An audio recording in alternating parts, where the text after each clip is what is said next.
Hello, my fellow Venetians. I have another human with me today. Hello, it's me. Would you like to introduce yourself and your channel? I am Arielle Jane. You can go find me at youtube.com/Arielle Jane, A-R-I-E-L-L-E, because my parents had to be special, not the mermaid. We're just gonna make you work a little bit extra for it. The link to her channel will be in the description and at the end of this video. Thank you. Of course. In January, 6 months ago, I made a video talking about invisible illnesses and how I wanted to speak out about that. And today we are at VidCon, and I actually went to an advocacy panel earlier today, so that was cool. And so we are going to talk about our experience with chronic illnesses. So, what is your story? I have had juvenile rheumatoid arthritis since I was about 6 or 7, but I went undiagnosed until I was 19. And most things with arthritis, people think of like older people and stuff, but it does happen in younger people. I looked at the statistic this morning. It's about 300,000 people worldwide, I believe, that are like under 18 that are diagnosed with that. And if you don't know, rheumatoid arthritis, what it does is it's an autoimmune disease, and it kind of causes inflammation everywhere, and eventually that inflammation starts breaking down the cartilage and the bone. It can happen in like the eyes and the lungs because they're all coated in synovium. Oh, fabulous. Which is fun. Yeah, I had a thing the other day, and the doctor's like, your heart might be hardening to rock, and I'm like, oh cool, thanks buddy. Honestly, chronic illnesses are a wild ride. They're definitely a ride. I mean, you learn to live with it. You learn to still experience your life. A lot of people hear chronic illness and they're like, oh, your life must suck. You're just sitting in a corner all day being miserable. I have the little disability badge. What I have, it's just called amplified pain syndrome when I was in high school. So I think it was sophomore or junior year. So I was about 16 at the time.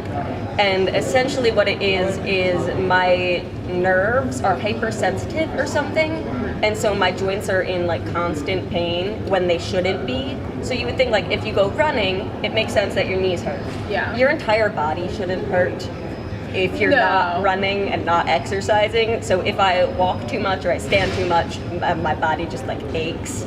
And so I also have visceral hypersensitivity, which is the same thing, but in your organs. Ooh, and so, fun. yeah, my body's just very excited all the time, except my brain, where the neurons don't fire. So I have depression, but everywhere else is very excited. Never where you need it to be. I know.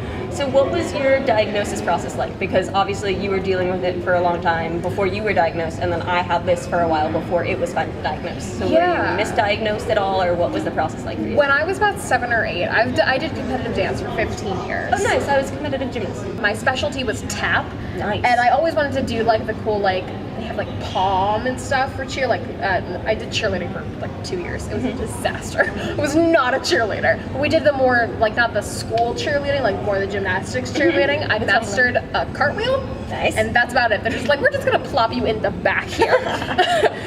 But eventually I just started realizing they're like, kneel down, and I'm like, my knees don't bend all the way. I can sit cross-legged, but they don't really bend any farther than this. Yeah. So we went to a doctor. They thought it was tendonitis. They thought it was all these different things because I was in such a high impact environment on my knees. Especially tap is so hard on your knees.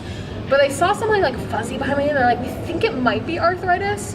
But then there was a bunch of family stuff, and we just stopped going to that specific doctor, and it kind of faded after a while. So we're like, oh, it's just, we're not gonna worry about that. Growing pains. Yeah, growing pains. Heard that a lot. But like, oh, that's normal. It's not normal. Back in 2015, 2016-ish, I started working full-time at a mall, and I had 2 jobs there. So during the holiday season, I was working about 70 or 80 hours a week.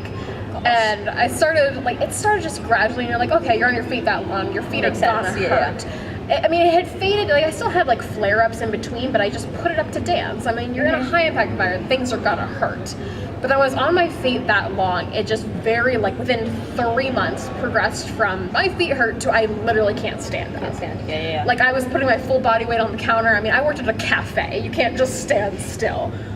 So that did not go over very well. And eventually they're like, well, you can't just lean here against the counter all day. My boss is just like, please seek out short-term disability. Please go figure it out. Go consult a doctor. And I got healthcare through them at that point because I hadn't had healthcare before then. Oh, fantastic. And I was able to consult actually a children's doctor because I'm in this weird age frame where I was diagnosed after being I wasn't a child at the time. I was already considered an adult, but it's a child's disease.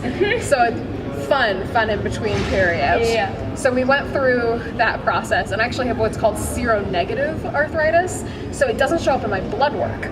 So there's no actual like proof that it's there, but all of the things are there. I mean, you can see like the tendons have slipped off of these fingers and stuff. So it's very clearly there, but there's no like blood work to prove it. So when I was being diagnosed with amplified pain syndrome, first I was diagnosed per joint for different things. So first my knees bothered me the most, and we were like, okay, you're a competitive gymnast, you're front tumbling, high impact stuff. So I was diagnosed with patellofemoral pain syndrome and Oschenschlatters. Oschenschlatters you can actually see. That is quite the word. Because like it has a bump there, and then this one doesn't. So that one's a real thing.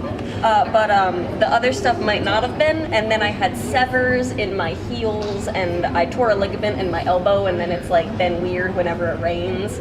And then I had like stress, like I was overuse for things. But then eventually, because you can't see, there's no physical symptom, like my joints weren't swelling or anything like they can with arthritis. And so I kept going, and people were like, maybe it's just all in your head. And I was like, okay, but even if it's my head, it's there somewhere. Yeah. And so we finally I went to CHOP, which is the Children's Hospital of Pennsylvania, and I waited like 6 months to a year to see the specialty guy who diagnosed me with amplified pain syndrome, and he told me to go to counseling to like retrain your brain somehow to like not send signals. It hasn't bugged me as much of late, so there was a lot of, oh, it's growing pains, oh, you have this thing one year and this thing another year. So I was in physical therapy from like 6th grade to 10th grade before this diagnosis, just for like individual body parts, and they were like trying to strengthen the area around it. But I would go in being a strong person because I did gymnastics. And so they're like, I don't understand. That happened with me with dance when I was younger, and they're just like, I mean, we can't really make them better at that point. Like, your knees are the strongest part of your body. Why are they freaking out? And so it took a while to get to the diagnosis, but then once you have it, what do you do with it? Because like, it doesn't really change things, it just has a name. And you can't cure it, right? No. That's the same thing here. Like you can treat it theoretically if you can find a medication that works. I've tried 7, I think, so far. None of them do anything. You toss some ibuprofen on it if it's really bad and hope that works. Cross your fingers. But I mean, most of these things, like, you can't cure them. So there's no like, okay, we've got a diagnosis, and a lot of people are like, yay, we have a treatment plan for that, and we can like fix it. But you don't get to fix these things. You're stuck with them. So now that the invisible illness has been detected, what do we do about it? So like, how do you live your life? I try, in theory, to... My main source of income, I mean, I do YouTube, but my main source of income requires me to work at a computer all day, which is not the best for the fingers, but great for the rest of the body. So I can move around the house. I worked full-time with like a dedicated schedule before. This is the first time I've been like, I can work whenever I need to, as much as I need to. So I found a job that lets me take breaks at any time. So as long as I get it done like within the time frame that they give me, but that's plenty of wiggle room in there. So I am able to rest if I need to, take a nap, like go ice something if necessary. At your job, did you talk to your boss about this and tell him, hey, sometimes I need to take breaks, or her, them? I let her, like, she knew that this was going on. I was very, like, stubborn, and just being like, I'm just gonna push through it, I got this, like, I have this under control. And eventually she kind of stepped in, and she's like, you don't have this under control. She kind of, I mean, she was obviously still, like, a boss, but kind of like that motherly, like, please take care of yourself sort of thing. Like, you're not doing it, I'm stepping in for you. I never really reached out to her. I should have. I definitely should have long before she had to be like, we're taking care of this on your behalf. But no, she was the one to reach out to me. Have you had to, I don't know what you do for a job if you have. I am a gymnastics coach. Okay, so you kind of have a bit of like freedom with. Yes, so for my schedule, we can give the availability, like for the summer, I can give them availability for 2 days a week for the entire summer, and they would give me hours according to that. Gotcha. I currently work 6 to 9 Monday through Thursday, and then I signed up to work camp Wednesday, Friday, so I could have potentially 2 13-hour days and then a shorter day. So Immediate like panic at yes. that number.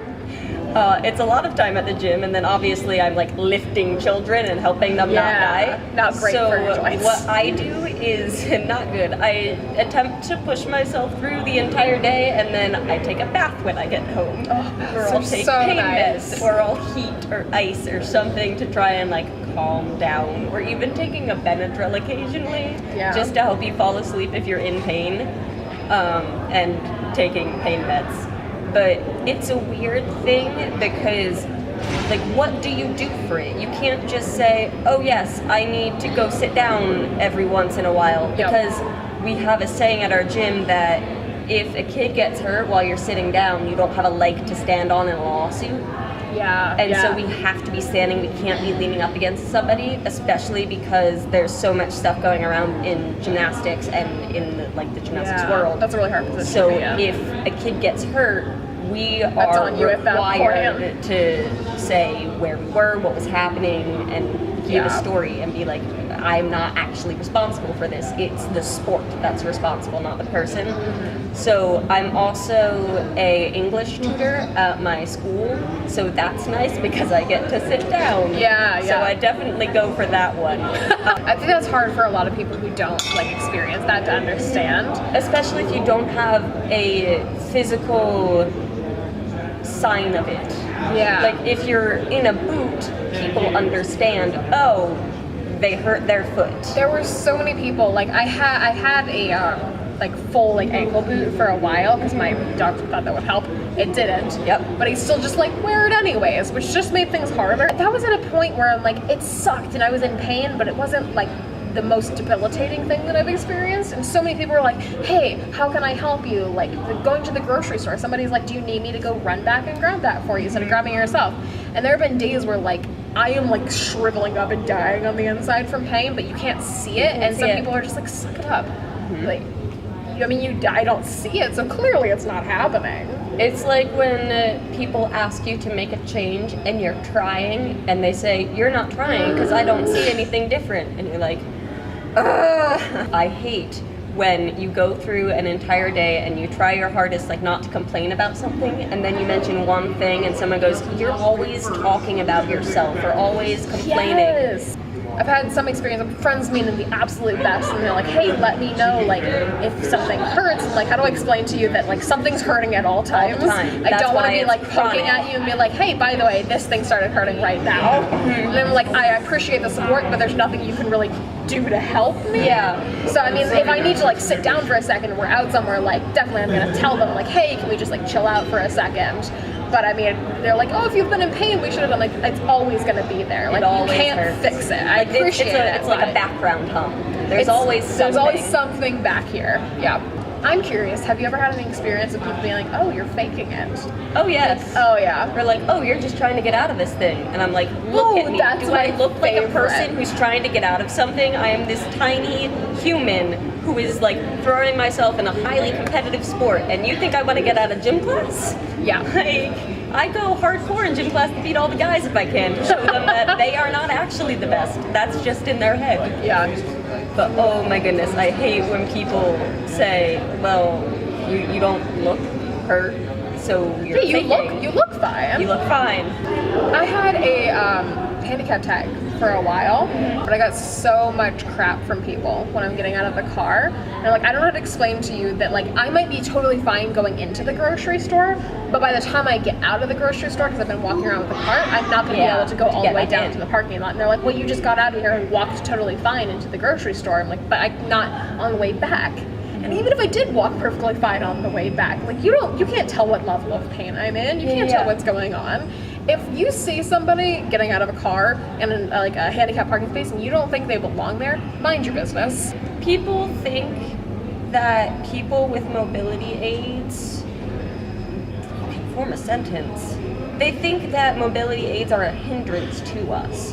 They'll be like, you're in a wheelchair, you need help. But that's the way to navigate the world. This is my help. This is helping me. I wear my glasses so I can do things. People use a wheelchair and use mobility aids so they can be more active.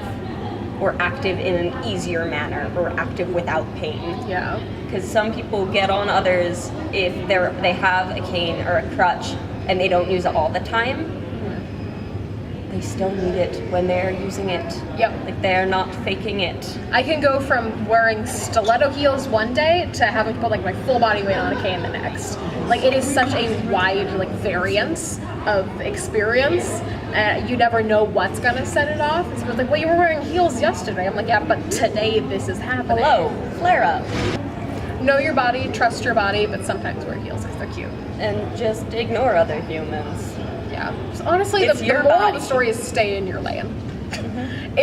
If you think somebody's faking it, that's none of your business. And if you are a person who has a chronic condition and you are going to doctors and they're telling you you are incorrect, keep pushing. You will find the right doctor. It can take years to get a diagnosis. You'll want to fight somebody before that. Once you have it, even if it doesn't change your life dramatically, at least it has a name, and you can go from there, and you have proof. Not visible proof, but you have a name, and you can tell people, I have this thing, instead of just, oh, I'm always in pain. And don't just listen to the first doctor you come across.